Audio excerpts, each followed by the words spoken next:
Charlotte Ashworth had just finished brushing Wellington down for the night when the sun went down behind the frosted hedges. The Ashworth Manor rescue stables were warm from the horse's breath and the faint, comforting smell of hay. Outside, winter's cold fingers pressed against the old stone walls. Charlotte felt safe inside, where she could hear the soft snorts of the animals she loved. Wellington, the towering black Shire horse, nudged her shoulder with his velvety nose. Charlotte smiled and put a carrot in his mouth. "Do you know that you're getting spoiled?" she whispered, looking around to make sure none of the other horses saw her giving him an extra treat. Sherlock, the border collie with sharp eyes, ran around their legs with his tail wagging. Charlotte had come to rely on Sherlock for company and to understand her without saying a word. The dog seemed to know how she was feeling better than anyone else in the house, even her father. Things were calm for a short time. Charlotte ran her hands down Wellington's huge neck and felt the strength under his shiny coat. She shut her eyes, took in the strong smell of the stable, and listened to the wind rustling through the trees. This was her safe place, far away from balls with rich people, high expectations, and strangers' eyes. Here, she was just Charlotte. Then the alarm went off. It started with a single, high-pitched scream that was so out of place and sudden that Charlotte thought she had made it up. But the sound grew louder, bouncing off the rafters and out into the empty fields. Horses started to shuffle and snort nervously in their stalls. Sherlock's ears perked up and he stiffened. Charlotte rushed to the small office by the entrance, where the security cameras were flickering in the dark. As she looked at the fuzzy screens, her heart raced. A black van with no license plates was slowly making its way up the narrow road to the isolation paddock, where the most vulnerable rescues were kept. At this hour, no one should be here. She picked up her phone, her hands shaking, and called Mrs. Pemberton. The line rang, but there was no answer. She called James Fletcher, but he didn't answer. Panic scraped her throat. Sherlock barked in a sharp, panicked way. Wellington kicked his stall, and the loud crack of his hoof against the wood made Charlotte jump. She heard a new sound in the distance, a chainsaw. Someone was cutting through the fence on the other side of the property. Charlotte's training as a rescuer took over.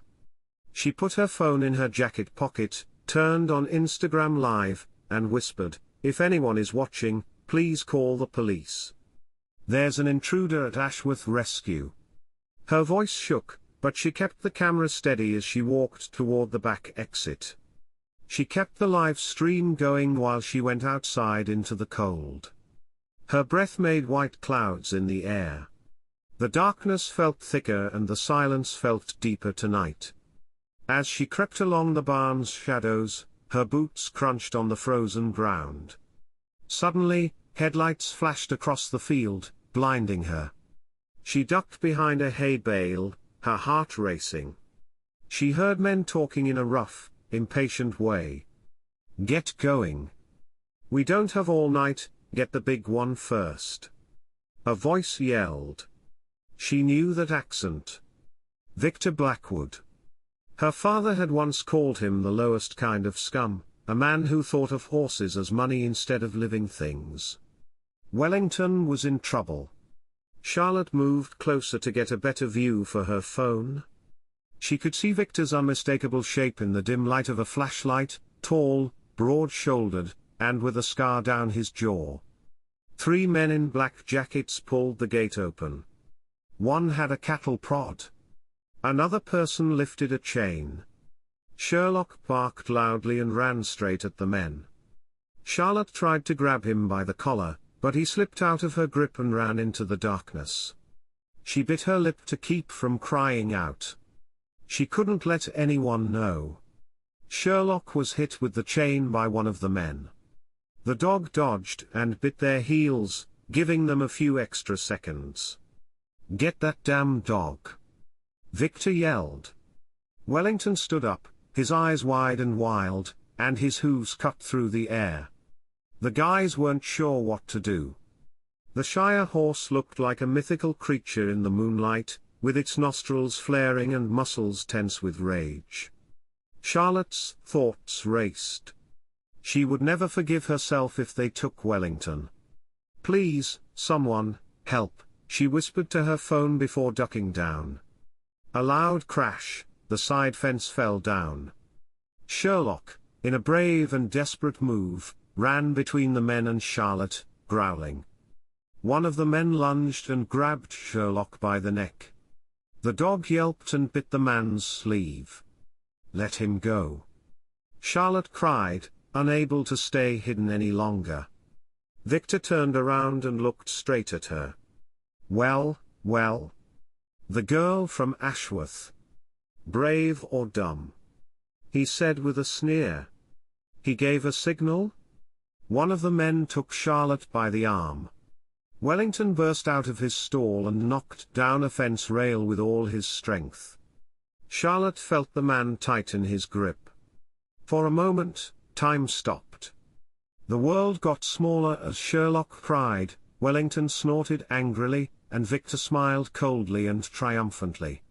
But Wellington was not done yet. The big horse charged, knocking the man away from Charlotte with its shoulder like a battering ram. Charlotte stumbled back, out of breath.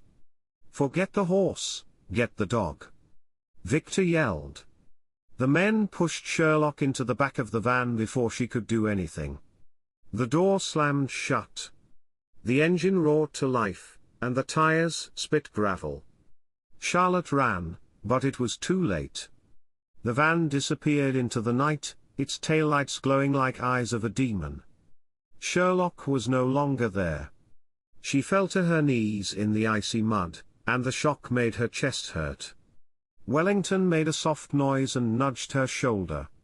The loss, the fear, and the feeling of being powerless hit her in waves.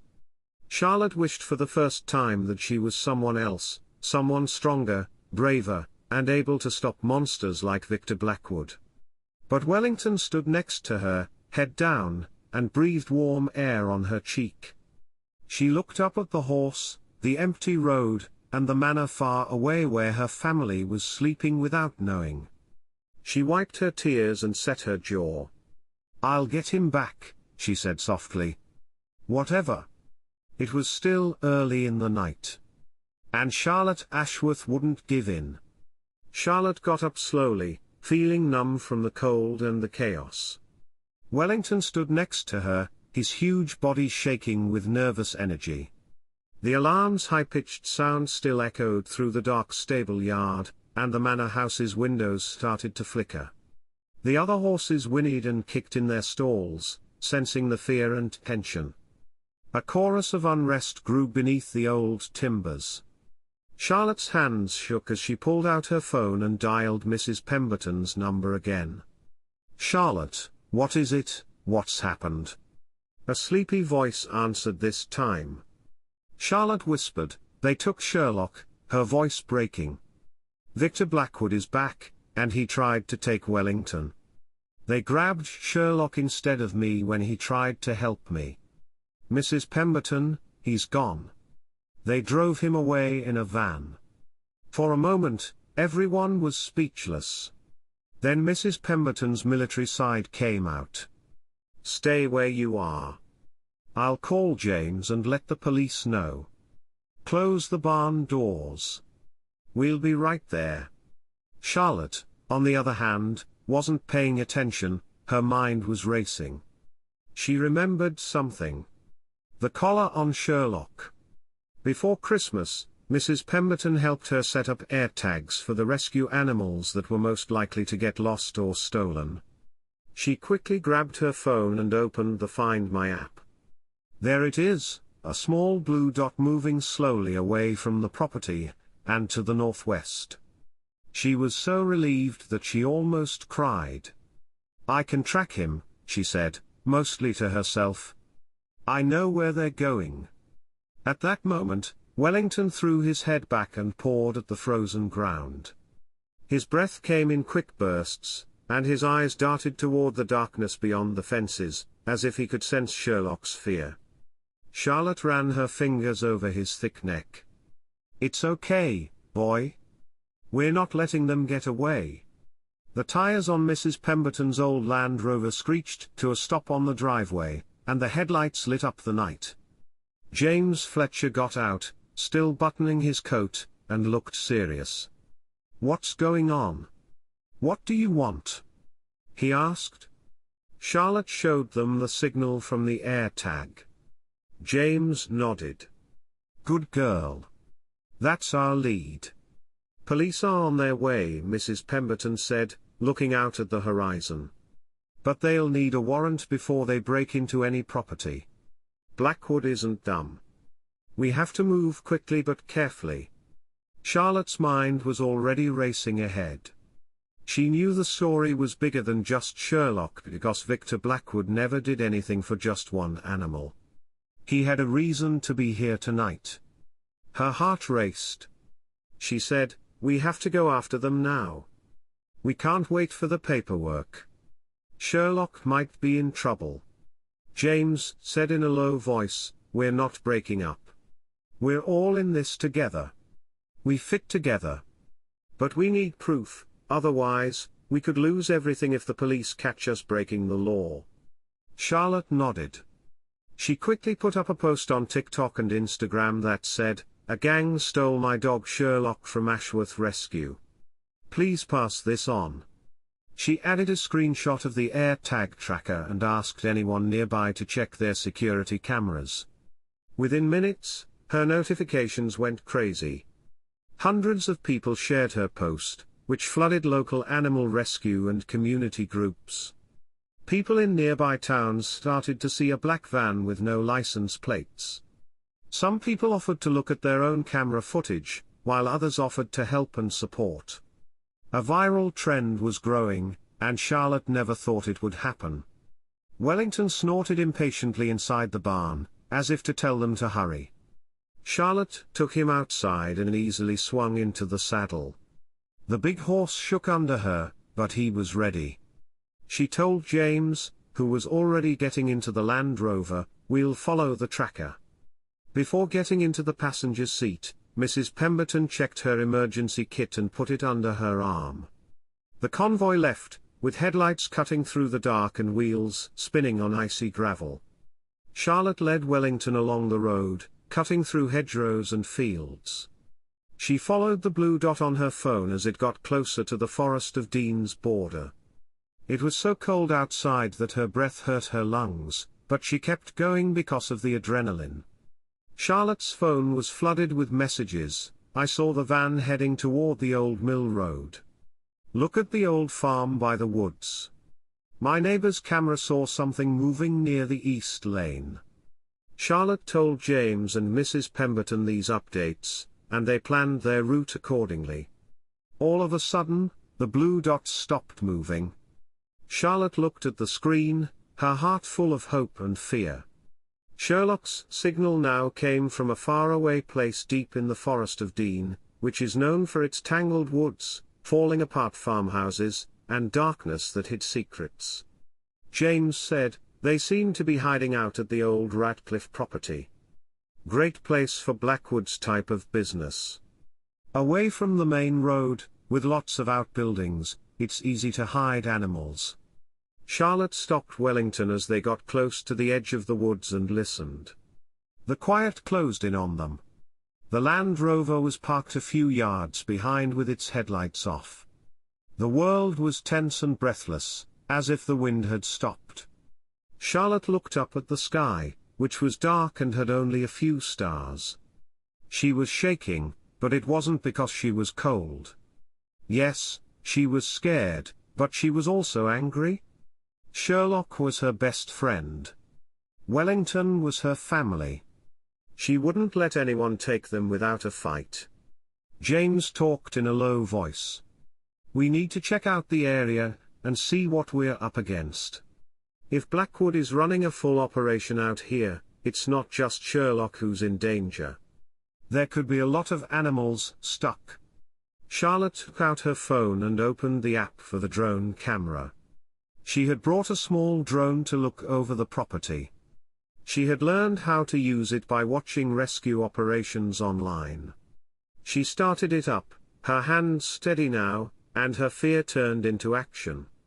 The drone showed a grim scene on the screen. There were at least 10 horses in small paddocks, and many of them were thin and hurt. There were a lot of dogs barking from rusty pens. The farmhouse had one glowing window, and the black van was parked outside. Several people walked in and out, and even from above, it was clear that Victor Blackwood was there. Charlotte's heart raced as she moved the camera. She saw a small, white and black shape curled up in a cage in one corner. It was Sherlock. She could see his ears perk up even though she was looking at him through the screen. Mrs. Pemberton put her hand on Charlotte's shoulder. "We need to be careful from here on out. No heroics yet. We watch Sherlock, collect evidence, and then, when the time is right, we attack." But Charlotte couldn't stop herself. She tightened Wellington's reins and felt the horse's power flow through her. She looked at James and Mrs. Pemberton, then at the farmhouse in the distance, and then back at her phone. The hashtag was still popular. Every minute, more people were sending messages and watching live. Everyone in the world was watching. Charlotte realized for the first time that she wasn't alone tonight. With determination in her heart, she whispered to Wellington, "Are you ready, partner? Let's take him home." The rescue was just getting started. Charlotte felt the weight of the night as she led Wellington slowly through the trees, which protected them from the light. The other people caught up. James parked the Land Rover behind a bunch of holly bushes +S. The engine stopped with a final, tense cough. There was a brief silence. The forest seemed to hold its breath and quiet down with them. Charlotte looked down at the screen in her gloved hand that was glowing. Sherlock's AirTag pinged a blue light that wouldn't move, deep inside the broken-down Radcliffe property. She couldn't stop looking at that dot. Every few seconds, she zoomed out to look for movement and threats. She thought of Sherlock, who was brave and loyal, trapped and scared, and trying to stay strong. James gave out radios. "Stay on Channel 5. He put a heavy wrench in his belt loop and checked the magazine in his flashlight. "We don't talk unless we have to," he said. With her lips set in a determined line, Mrs. Pemberton quickly opened a small first aid kit. Charlotte watched her and felt better because she seemed calm and in charge. They were hiding behind a pile of mossy stones, and Charlotte's phone was playing the drone footage over and over again. She pointed to the paths, the windows, and the cages. "There, look. The cage for Sherlock is close to the main barn. And look, there are cameras on the corners of the farmhouse, but the side by the woods can't see anything." James nodded and started to make a plan. They paused for a moment to catch their breath. Charlotte's heart was racing, but the coolness of the forest and the quietness of the team helped calm her down. Wellington stood next to her like a statue. The big horse was breathing slowly and steadily, with its head down, and all of its senses on high alert. She saw that he was looking at the barn. He might have been able to smell Sherlock, or he might have just felt the tension in the group. "Remember," Mrs. Pemberton whispered, "the goal tonight is not to break in. We write down what we can, see Sherlock, and then leave without making a sound. We will find another way if the police don't have enough to do anything after this.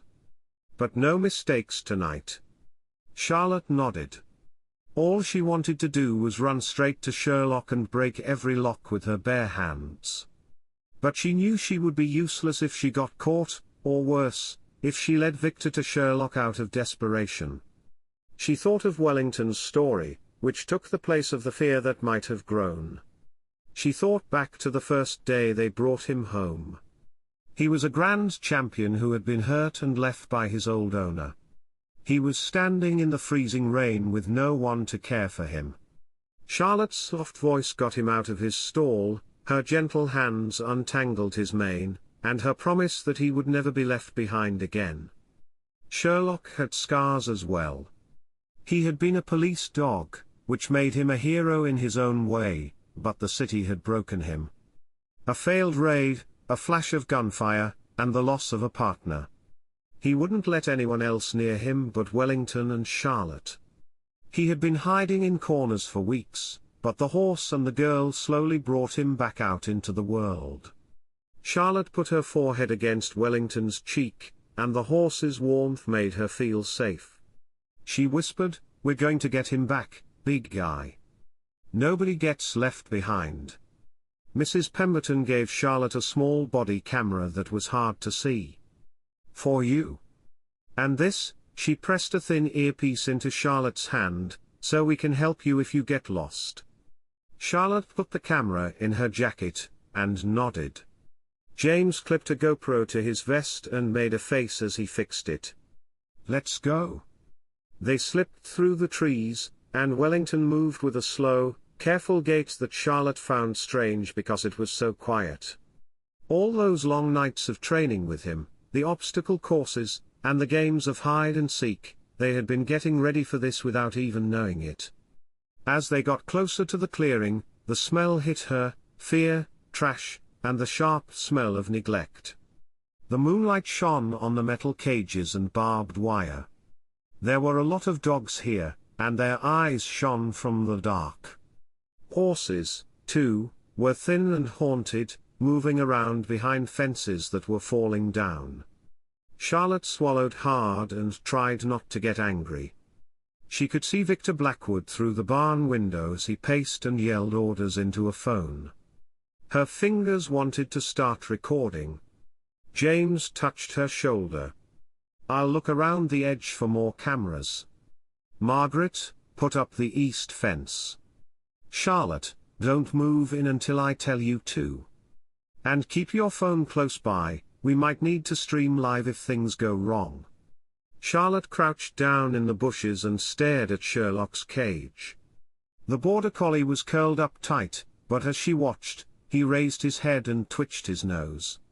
He was on guard, watchful. They looked at each other through the dark. She tapped her phone twice, which was the agreed sign. Sherlock's ears perked up. He moved around in his cage and sat up straighter. Hope flickered. Mrs. Pemberton's voice was soft but urgent in her earpiece. "Charlotte, get ready. I see Victor going out back, he's not paying attention. Now's your chance." Charlotte slipped out of the trees, and Wellington followed her. Her body was full of adrenaline, and all of her senses were on high alert. She moved quickly, filming the cages, the dirty bedding, and the empty food bowls as she went. She held her breath and ducked behind barrels as two of Victor's men walked by, talking about an early shipment. A guard saw something moving near the fence and yelled. Charlotte froze for a second, her heart racing. But Wellington stepped forward and made a soft sound, and the guard's flashlight flicked off, thinking it was just another lost animal. Charlotte got to Sherlock's cage. The dog wagged his tail, which was weak but strong. She took a video of the lock, the chain, and the sign that said property of Blackwood that was falling apart. "Hang on, buddy," she said in a shaky voice. "We're going to get you out?" The earpiece suddenly crackled. "Victor is coming back," James hissed. "Get what you can in 30 seconds or less." Charlotte ran back toward the woods, barely missing a spotlight that swept across the clearing. She dove into the bushes just as Victor stomped out and yelled at his men. Charlotte crawled back to Mrs. Pemberton and James with her heart racing. They had what they needed: video, proof, and a live signal that thousands of people could see if something went wrong. They would wait, regroup, and plan their next move for now. She looked down at Wellington, who had his nose pressed against her shoulder, and at her phone, where Sherlock's eyes still glowed with hope. There would be a time to fight, but tonight they had done all they could. The real fight would start tomorrow. Charlotte and her team huddled behind the thorn bushes, watching the farmhouse in the distance with quiet intensity. It was still hours before dawn. The world was quiet except for the buzzing of bugs in the bushes. Time seemed to stretch and bend, and every minute dragged on with a mix of fear and excitement. Charlotte was surprised by how comforting it was to have Wellington by her side. The big horse usually didn't like being in new places, but tonight he was still on purpose. His dark eyes stayed on the barn's shadowy outline, where Sherlock was stuck. Every now and then, he would flick an ear or move his huge body, as if to tell Charlotte to do something. James was the first to speak up. He gave out protein bars and water, but no one ate. Charlotte's stomach was in knots from worry. James said, "We need to do a full sweep before dawn. Victor has patrols, but they are spread out. We can get close if we stay in the woods and out of the light." Mrs. Pemberton nodded and looked at her old military watch. 30 minutes, in and out. We don't want to take the chance of being seen after the sun comes up.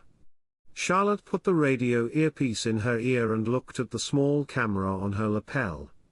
The air at night was very cold, but she hardly felt it. She checked her phone. The little blue dot that showed Sherlock's AirTag signal was still strong and not moving. He was there for her. The group broke up with a nod. James turned left and disappeared behind a tangle of blackberry canes. He was looking for more cameras or hidden tripwires. Mrs. Pemberton moved to the right, staying close to the shadows along the outer fence. She was ready to help anyone who was hurt or record anything they missed. Charlotte took Wellington straight down the middle, keeping low and trusting the horse to move quietly through the tall grass. As she got closer to the barn, the smell of dirty animals, waste, and neglect filled the air. She could see cages stacked on top of each other through holes in the wood siding. Inside, shapes moved around nervously. She shuddered at the sound of chains rattling. She moved closer, being careful not to make a sound. She saw Victor Blackwood through a crack in the boards. He was pacing back and forth in the dirty light while speaking quickly and angrily in French on his phone. "Yes, the shipment will be ready by tomorrow. There are no mistakes. I won't let the authorities take another animal from me." Charlotte's hands shook as she turned on the camera, and recorded every word and detail. This was more than just a rescue, it was evidence, and the whole world might be watching. She could feel it in her chest. A dog barked all of a sudden, making a deep, guttural sound that echoed across the yard. Charlotte ducked behind a hay bale, her heart racing. A beam of light from a flashlight went across the grass, missing her by inches. Wellington froze, every muscle in his body tense. His shadow was huge and quiet against the barn wall. A guard stomped by, grumbling about too many damn animals. Charlotte waited until he was out of sight, then slipped around the corner to the cages. She saw horses that were thin and shaking, some with scars and some with open wounds. She filmed as much as she could, and with every second that went by, her anger grew.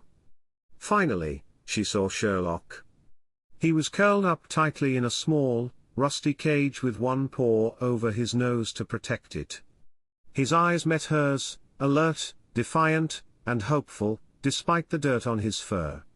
For a short time, it was just the two of them. "Hey, boy," she whispered, crouching down so he couldn't see her. Sherlock's tail thumped once, weakly but with purpose. She ducked when the farmhouse made a lot of noise. Victor was now talking to two strangers through the window. One was tall and pale, and the other was short and had a strong accent. Victor snapped, "The horses go first, then the dogs. You have to pay more if you want the Shire. He is worth every cent." Charlotte's blood boiled. She got it all on camera. James's voice made a buzzing sound in her ear. "Charlotte, The guards are moving. 2 are on their way to you. Leave now? But Charlotte's gut told her something else. There was a loose latch on the corner of Sherlock's cage that she saw as an opportunity. She reached through the bars without saying a word and felt for the lock. Sherlock whined but didn't say anything. Wellington suddenly stepped forward and bumped the cage just enough for the latch to come loose. A metal squeal came from the door as it swung open. Sherlock stared for a moment before crawling out on shaky legs. Charlotte picked him up and held him close. "I've got you, buddy. We're leaving this place." But then a loud shout broke the moment. One of Victor's men had seen something move. There were bright lights. "Hey! Stop!"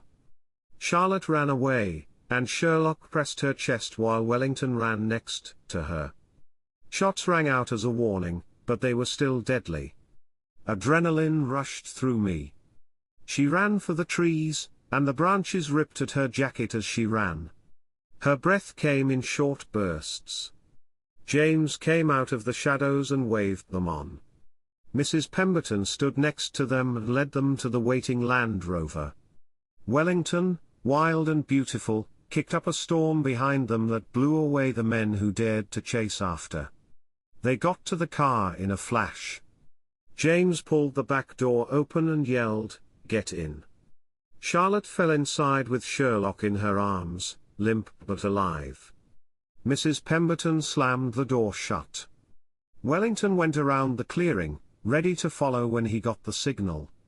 Charlotte turned in her seat as they sped away, watching the lights of the farmhouse fade into the dark. Her heart hurt, but Sherlock was safe, shivering in her lap. Wellington galloped after them, his hooves pounding a promise into the frozen ground.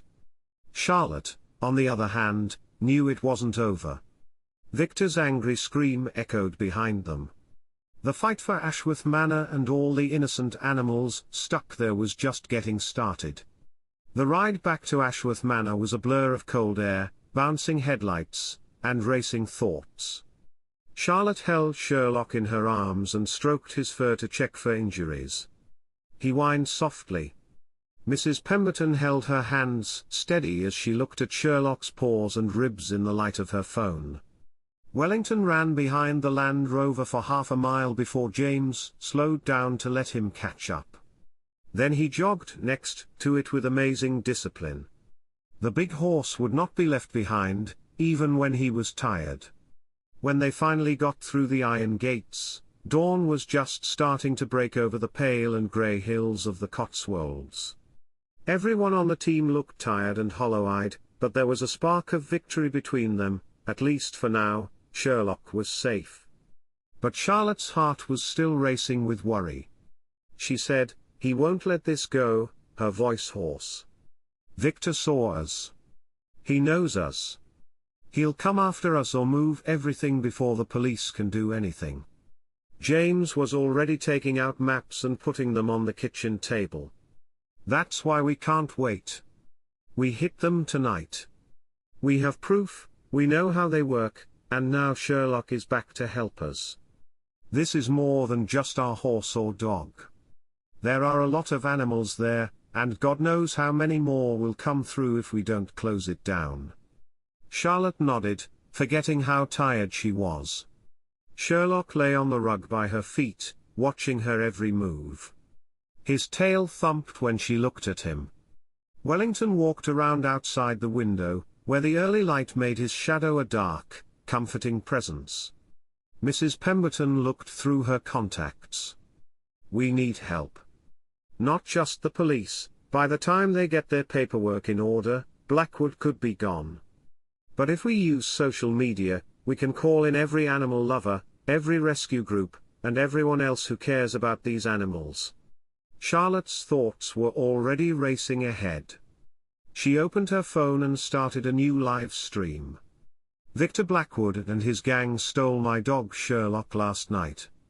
We got him back, but there are still more than 40 animals stuck in an illegal place in Forest of Dean. We can't wait for the law. We need your help right now." Within minutes, Messages started coming in from volunteers, rescue workers, and even former military personnel who wanted to help. The hashtag Save Ashworth Animals was popular in 3 counties. The sanctuary's website crashed because so many people gave money. People gave their time, as well as trucks, cameras, medical supplies, and other things. James leaned in and started drawing lines on a new map. We broke up into 4 groups. The first team, which includes me, Charlotte, and Wellington, will go to the main barn and free the horses. Team 2 will turn off the lights and hit the generators. Team 3 opens the doors and lets the dogs out. Team 4 writes down everything to use as proof. Everyone meets at the meeting point, which is just past the old mill lane. Quick in, quick out. Mrs. Pemberton nodded and looked sharp. We will have mobile first aid, animal carriers, and people who can help on the road. The most important thing is not to get stuck. We have to move like clockwork. Charlotte's nerves were on edge. She knew how big what they were about to do was, the responsibility, the risk, the chance of disaster, but she also felt a strange, determined calm. She looked out at Wellington, who was standing with his head up and staring into the distance, as if he could sense the storm coming. "Are you ready, partner?" she said softly through the glass. The horse kicked at the ground, as if to say something. More and more volunteers came as the day went on. Some people came in beat-up old trucks, while others rode bikes. All of them had the determined look of people who had seen too much cruelty and were ready to do something about it. James drilled them quickly, barking orders that were as clear as those of a naval commander. People got maps and radios. There were teams and tasks given out.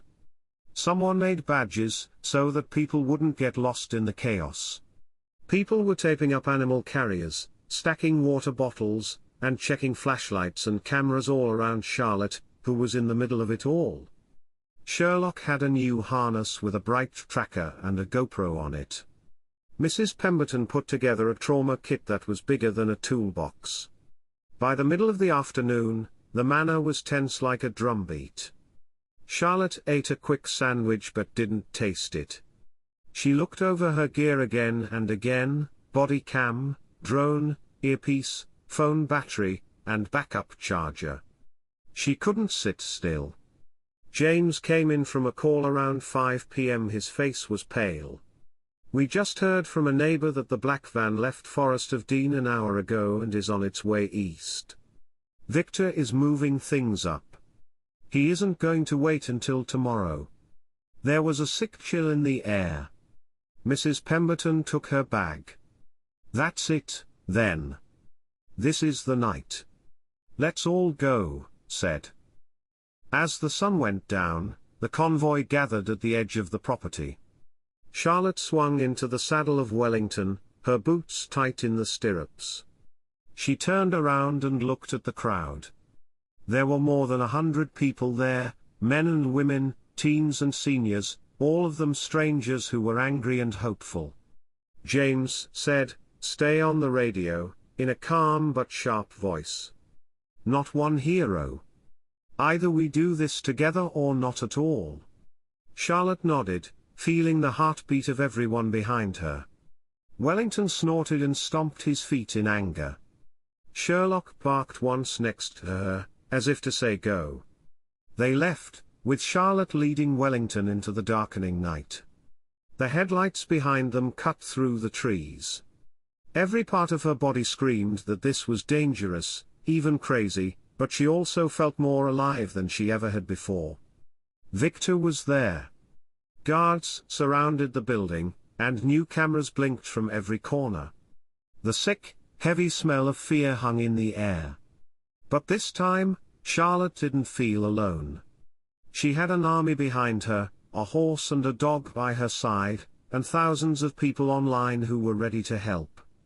She thought that tonight they would take the fight to the enemy.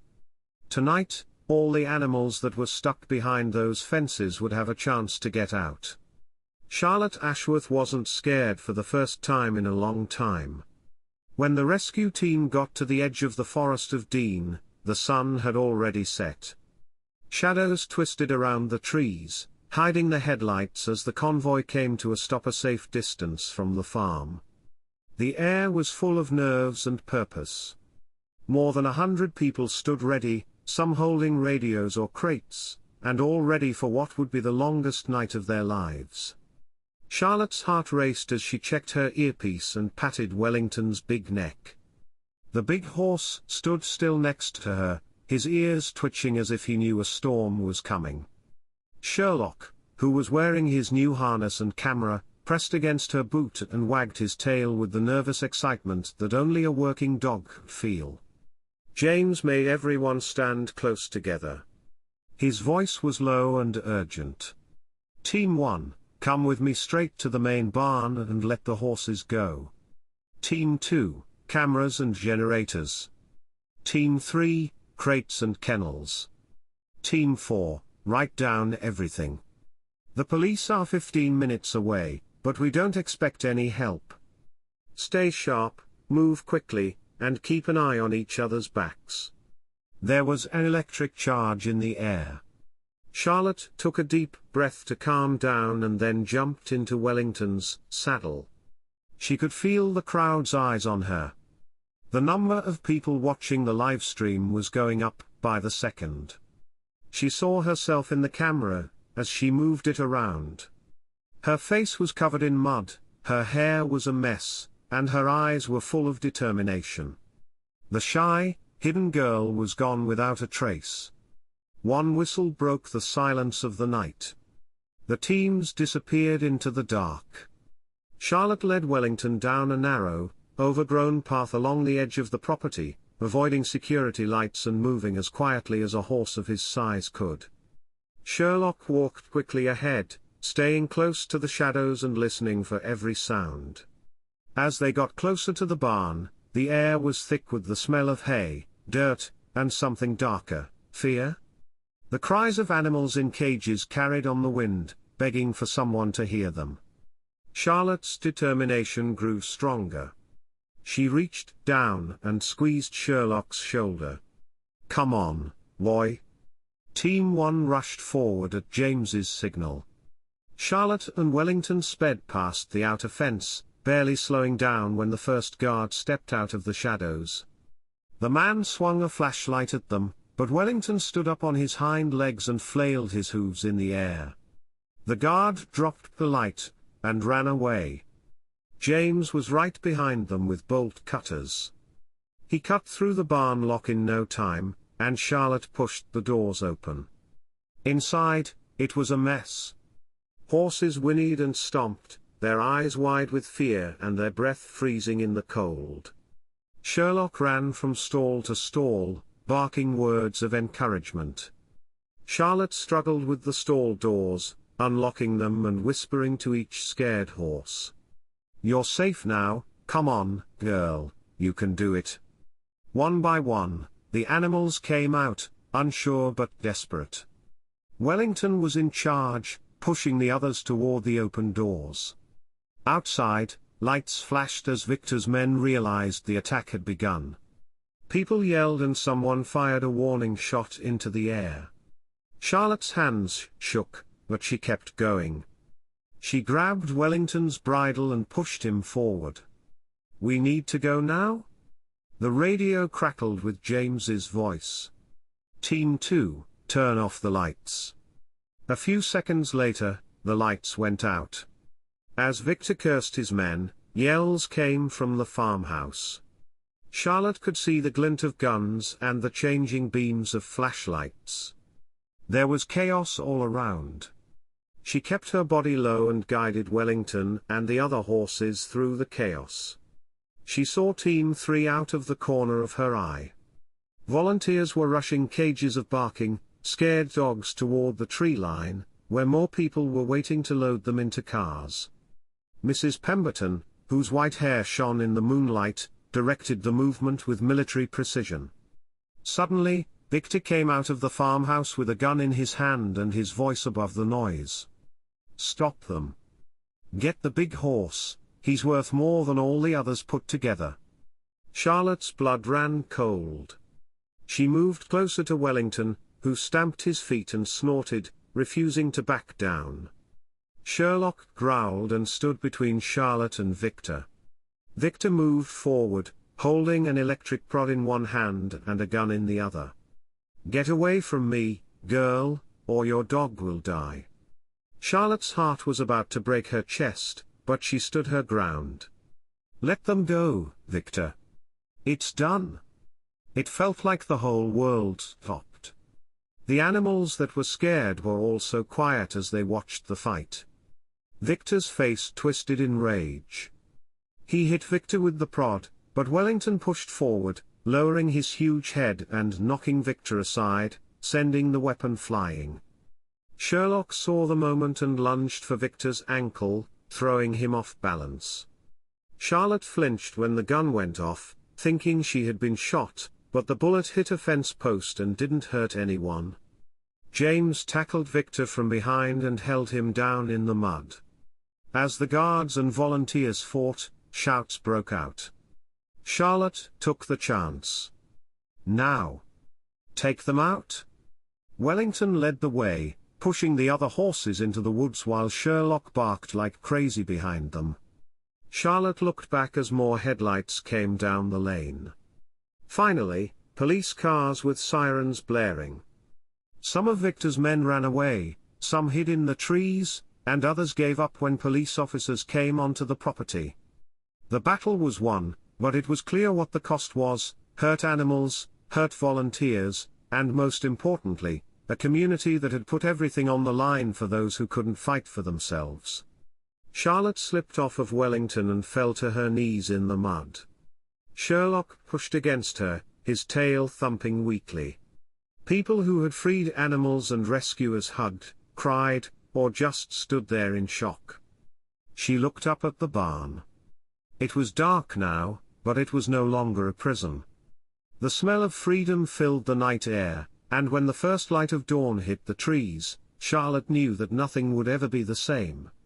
The blue lights of police cars flashing filled the night, making strange, jerky shadows on the muddy fields and broken buildings. The sounds of sirens, yelling, barking dogs, and pounding hooves mixed together to make a chaotic symphony of victory and tiredness. Charlotte looked up from her knees and saw Wellington standing guard over her. His chest was heaving and his flanks were covered in mud. Sherlock pushed in close, his fur dirty but his eyes full of excitement at the thought of saving someone. Within minutes, the property was full of police officers in reflective vests, RSPCA agents, and doctors.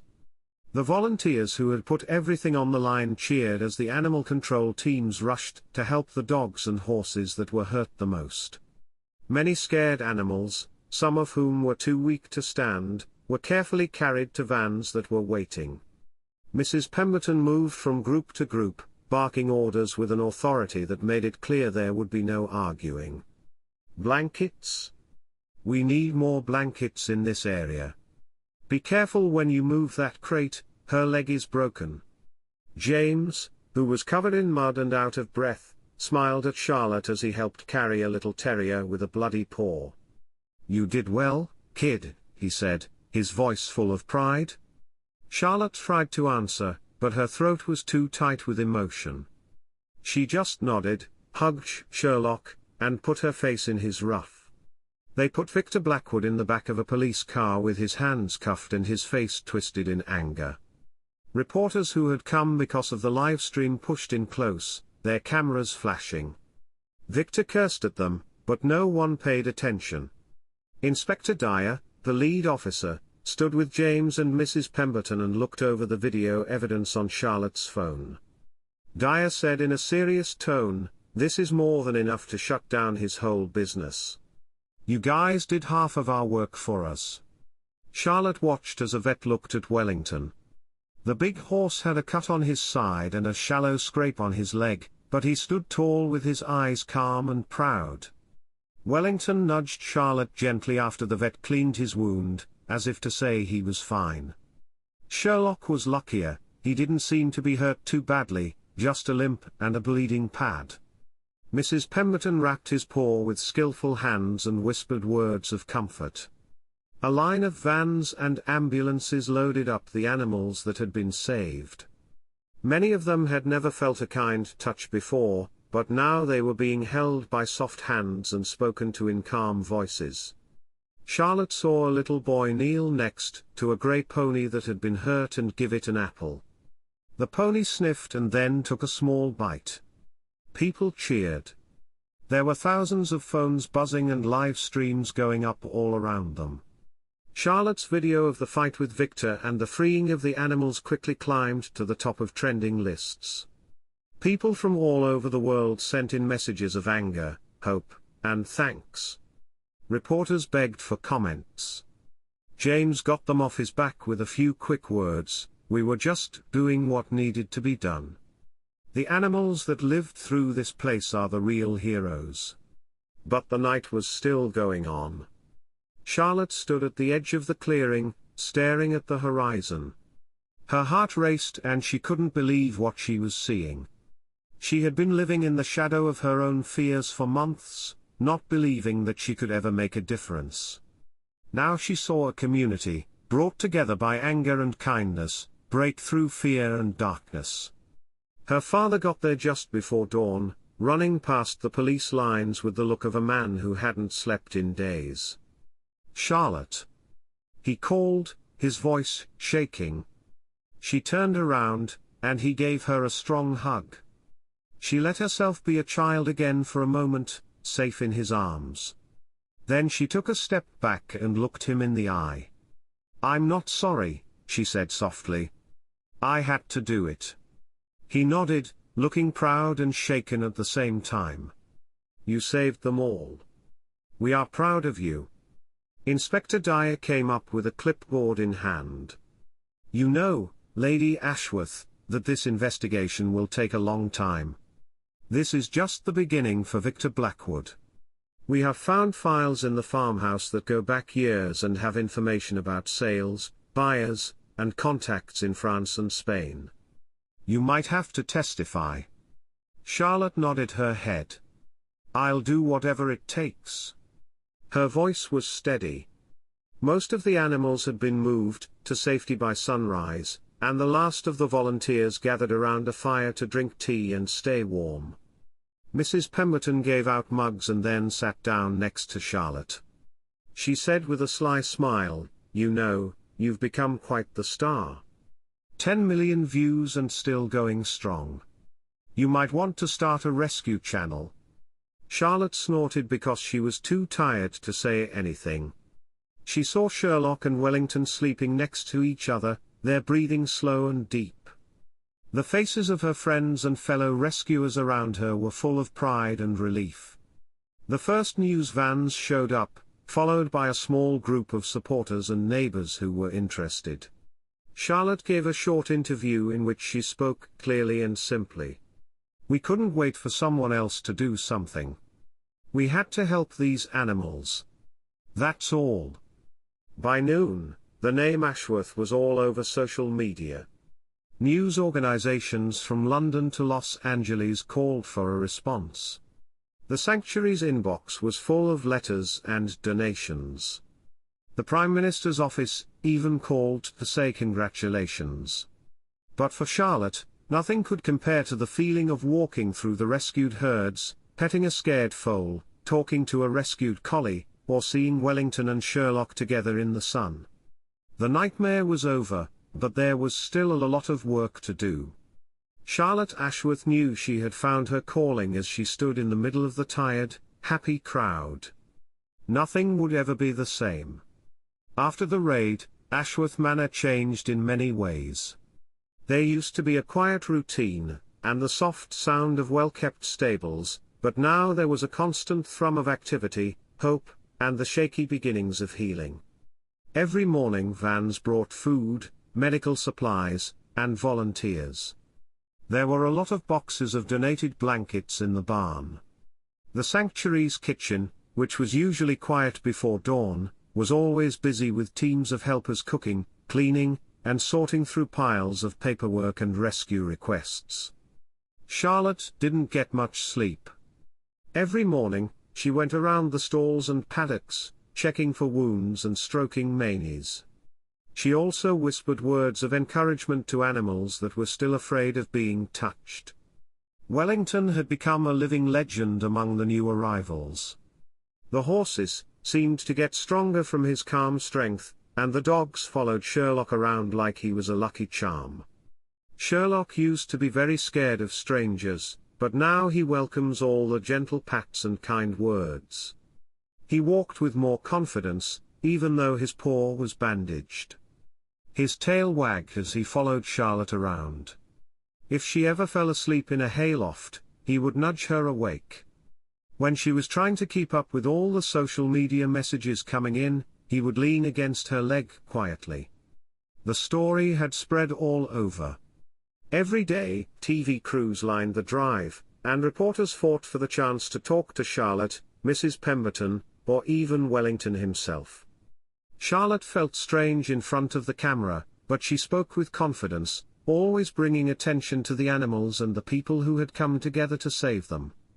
James, as always, was practical and put together teams to help with building and medical care. Temporary paddocks were set up for the weakest rescues, and vets from all over the country came to help. Mrs. Pemberton was in charge of medical rounds and intake forms. She also took calls from local politicians, animal rights groups, and government investigators. As she added to Charlotte's to-do list, she joked, "You're a celebrity, Charlotte. Now you and your four-legged friends have half the country on your side." Charlotte smiled as she felt the weight and wonder of it all. The mission stayed the same, even though her world had changed overnight. She worked with the volunteers, showing a teenager how to brush a nervous foal and helping an old couple get a hurt spaniel to eat.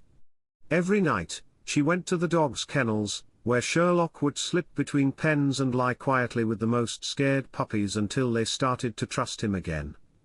As word spread, something strange happened. Laws started to change. Politicians got involved, and talked about new animal welfare laws on national TV. People were so angry about Victor Blackwood's crimes that a bill called Sherlock's Law started to move through Parliament. New rules were made about how to check on horses and dogs that are being rescued and how to find out where they came from. Penalties for illegal trafficking went up.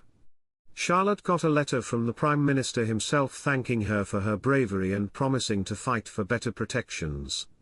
The sanctuary's mailbox was full of letters from kids, drawings of Wellington and Sherlock, and notes of support from people in the US and Australia. Donations paid for everything, and there was even enough left over to hire more staff, expand the rescue center, and give scholarships to young people who care about animal welfare. In the middle of all this, the animals that were saved started to get better.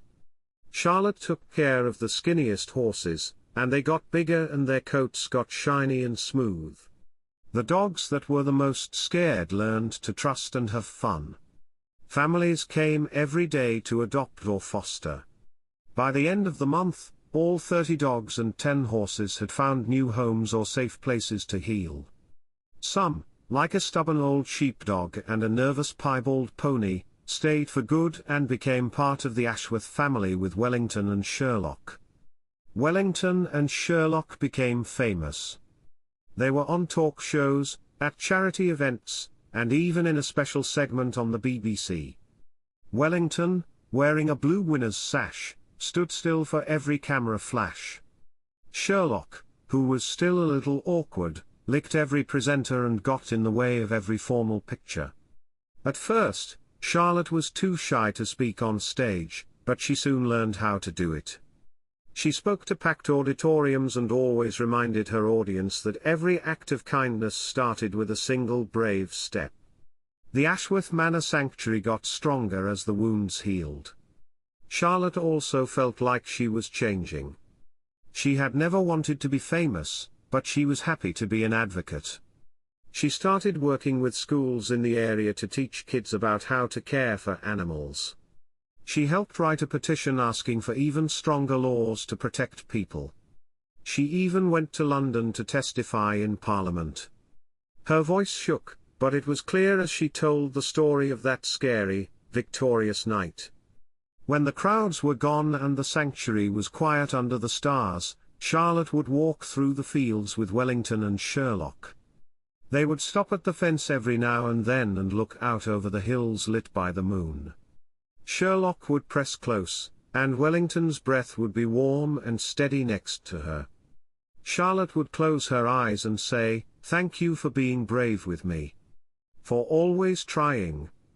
They stood there, quiet under the sky, as the world around them changed. This showed that bravery and loyalty could spread out and heal wounds and change lives in ways they could never have imagined. Charlotte knew the story wasn't really over, though. For every animal that was saved, another one needed help. There was always more work to do after a law was passed. But she was ready. She would face whatever came next with Wellington's quiet strength, Sherlock's unwavering trust, and the kindness of a community that was working together for good. As spring slowly made its way across the Cotswolds, the whirlwind of rescue, healing, and newfound fame slowed down. The air got warmer, wildflowers bloomed in the fields, and Ashworth Manor became peaceful again. Charlotte had time to think about everything that had happened, not just the fight for the animals but also the fight inside of her. Her world was bigger and her heart was fuller, but the shadows of those long nights. Charlotte sat on a stone wall that had been warmed by the sun one quiet morning, and watched Wellington eat grass in the paddock. Sherlock lay on the grass at her feet, one ear turned back to catch every sound that came from far away. Charlotte had never felt so close to the animals around her, and the sanctuary had never felt so alive.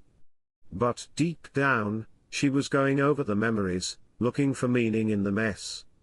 A soft voice broke into her thoughts. Mrs. Pemberton sat down next to her with her arms crossed and a thoughtful look on her face. "I didn't think I would ever feel that scared again after I left the army. But I was scared the night we attacked Victor's house. Not just for the animals, but for everyone." Charlotte nodded, but her eyes were far away. "Me too. I couldn't stop thinking about what would happen if we failed. If something had happened to Sherlock. If they had taken Wellington. I wanted to run away so many times that I can't count them all. But there was something that kept me going. Maybe it was because I knew I wasn't alone anymore." Mrs. Pemberton smiled as she looked out at the fields. "Isn't that the lesson? Courage isn't not being afraid, it's doing something even though you're scared." Charlotte let the words sink in. She thought about all the messages she had gotten from people she didn't know. They said that her bravery had given them the strength to stand up for what was right and speak out for those who couldn't. She thought about the kids who had written letters and drawn pictures of Sherlock and Wellington as superheroes. Standing together and sharing both fear and hope gave them strength. A behavioral scientist from Cambridge came to look at the relationship between Wellington and Sherlock later that week. She saw the horse and dog move together, responding to each other's body language. Their friendship was a living example of what she called mutualistic empathy. Charlotte listened closely as she explained her research to a group of local students. She was fascinated by how animals of different species, sizes, and backgrounds could form such a strong, healing bond. The scientist said, "It's not just about staying alive. It's all about trust. Two people who depend on each other find strength in their differences. They learn how to read each other's moods and how to comfort and protect each other. Sometimes, they help each other get over trauma in ways that people can't." Charlotte looked at Wellington, who was standing next to Sherlock and watching the demonstration. She knew the scientist was telling the truth in her bones. Not only had the animals changed, but so had she. The shy girl who used to hide from the world was now learning to stand up, speak her mind, and believe in her own worth. Her father, who had been watching from a distance, came over as the students were leaving. He stood next to her and said, "I used to think that being noble meant never showing weakness. But now I see that true strength is using what we have to help those who can't help themselves. Charlotte, I'm proud of you. You taught me more than I ever taught you." Charlotte's eyes filled with tears, but she blinked them away and smiled at her dad. "Thanks, Dad. I could never have done any of this by myself." That night, the family ate dinner with Mrs. Pemberton, James, and a few volunteers who had become like family at the kitchen table.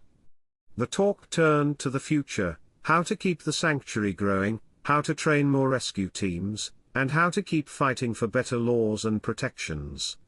Charlotte spoke with confidence for the first time, laying out her thoughts and plans and listening as others added their voices. The table was full of ideas. Charlotte and Wellington and Sherlock walked through the fields after dinner, when the sun was setting behind the hills. They stopped at the top of a ridge to look out over the sanctuary's paddocks, which were now full of healthy horses and dogs playing.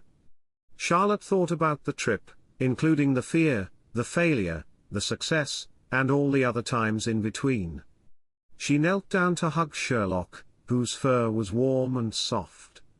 Wellington put his huge head down and rubbed her shoulder. Charlotte said in a low voice, "You both saved me as much as I saved you. I believe we helped each other." She thought of something her old literature teacher had said, that the best stories were the ones where people changed each other and left a mark on each other. She could feel those marks now, deep in her, scars and all, making her stronger. Charlotte was asked to speak at a school assembly the next day. She shook her hands as she stood on stage, but her voice was clear as she told the story of the rescue and how loyalty and kindness can do great things. She was honest about her fears and how hard it was to do the right thing. She ended with, "Courage is not just for heroes. It is for anyone who chooses to be kind instead of mean, to do something instead of nothing. Sherlock and Wellington taught me that love can be the bravest thing you can give." The students clapped, and Charlotte felt a warmth grow in her chest. She knew she would always tell this story and always stand up for people who needed her. The things she learned that winter night would stay with her for the rest of her life. When she got back to Ashworth Manor, Wellington and Sherlock were waiting for her at the gate, as if they had known all along that she would come back. They walked home together, three hearts joined by struggle and trust, ready for whatever tomorrow would bring. It had been a year since that crazy winter night when Charlotte, Wellington, and Sherlock put everything on the line to change the fate of so many lost and voiceless animals. The Ashworth Manor Animal Sanctuary, which used to be a small shelter on the edge of the Cotswolds, was now busy, lively, and full of laughter, hope, and purpose. The fields were greener than ever, with grazing horses and playful dogs all over them. New barns were built on the horizon with money from people all over the world. Charlotte was no longer the shy, unsure girl who used to hide in the stables. She was braver, more outspoken, and sure of her ability to get people to do good things. She was also sure of her bond with animals. She spent half of her days studying veterinary medicine in Edinburgh, and the other half going home to speak at schools, organize adoption drives, and help young volunteers at the sanctuary. Wellington had become a symbol, and his story was told in schools, newspapers, and even a best-selling book for kids. People asked for the big Shire horse with the gentle eyes wherever Charlotte went. More than once, he led parades or stood quietly next to her at crowded events, showing that second chances are real. Sherlock, who was completely healed, and as bright-eyed as ever, traveled with her. He did tricks to make the kids laugh and listened patiently as they read aloud. He was a comforting presence for the kids who had once been so scared. The win over Victor Blackwood had a big impact. After months of investigation and courtroom drama, Victor was given an 8-year prison sentence. The video, papers, and witness statements that were gathered that night helped bring down his whole trafficking ring. The story led to changes in England and Europe. Sherlock's law, as it was now called, made illegal animal trading much more dangerous by raising penalties and improving oversight of rescue operations across the country. Other sanctuaries got in touch and asked to visit Ashworth, learn from its methods, and work together on rescues around the world. Charlotte's days were more full than she could have imagined. She wrote policy papers and grant proposals, spoke on panels, and went to Brussels to meet with leaders in animal welfare from Europe. But Ashworth Manor was always there for her, no matter where she went. The volunteers, some of whom were old friends and some of whom were new, became like family. James kept an eye on the barn, and his funny and stubbornly positive attitude made everyone feel better. Mrs. Pemberton, who is now the director of the sanctuary, kept things in order, but she was still nice when kids and dogs were around. Every animal that was saved taught us something about patience and hope. There were problems, like sick foals, old wounds that flared up, dogs that were too scared to trust, and red tape that threatened to slow down their progress. But every problem brought the team closer together and made them stronger. Charlotte was inspired to keep fighting by every adoption, every recovery, and every letter from a child. Every day, she thought about what her father had said, "If you have privilege, use it for good. That's what really matters." Charlotte stood in the new education center of the sanctuary one afternoon and watched a group of kids feed Wellington treats through the window. Sherlock ran around in circles with a couple of puppies, and everyone laughed. She smiled as she thought back to her first, scary attempts to speak in front of people and how much she had learned since then. Now, she watched these kids, some of whom were shy and some of whom were brave, reach out with open hands and learn what it meant to be kind, responsible, and brave. At the end of the session, she made them all stand in a circle. She told the story of that stormy night and how the rescue had brought everyone together. She talked about fear and how the best way to deal with it is not to deny it, but to act in spite of it. Wellington and Sherlock taught me that the bravest thing isn't to be fearless, it's to do the right thing even when you're scared, she said quietly, and the kids listened with wide eyes. Charlotte walked through the fields with her two best friends later that day. Wellington moved more slowly now, his muzzle was a little grey, but he was still proud and his steps were steady and strong. Sherlock, as lively as ever, ran ahead and back, always keeping Charlotte close. The sun set behind the hills, turning the world gold and pink. Charlotte thought about everything that had changed as they walked. She thought about the kids who had come and gone, the volunteers who had found new purpose, and the families who had sent her pictures of their adopted pets curled up safe and warm. She remembered the letters, the news, stories, and the nights she spent at her desk answering questions from people in Brazil and Korea. The legacy was bigger than she could have ever imagined, but it was real, built on the courage, community, and loyalty of two amazing animals. She stopped at the gate, with Wellington and Sherlock next to her. She said, "You know, it used to think heroes wore capes or had special powers." She looked from the horse to the dog. "But now I know better. Heroes have scars and dirt on their boots. No matter how hard it gets, they just keep coming." A light breeze pulled at her hair as she looked across the sanctuary. She saw hope in everything, from the playful foal to the shy new volunteer to the old sheepdog's wounds that were healing. She thought about all the times that had led her to this point: fear, risk, kindness, and victory. She spoke louder, letting her voice float on the evening air. "Listen up, wherever you are. You don't have to be special to make a difference. You just need to care enough to give it a shot.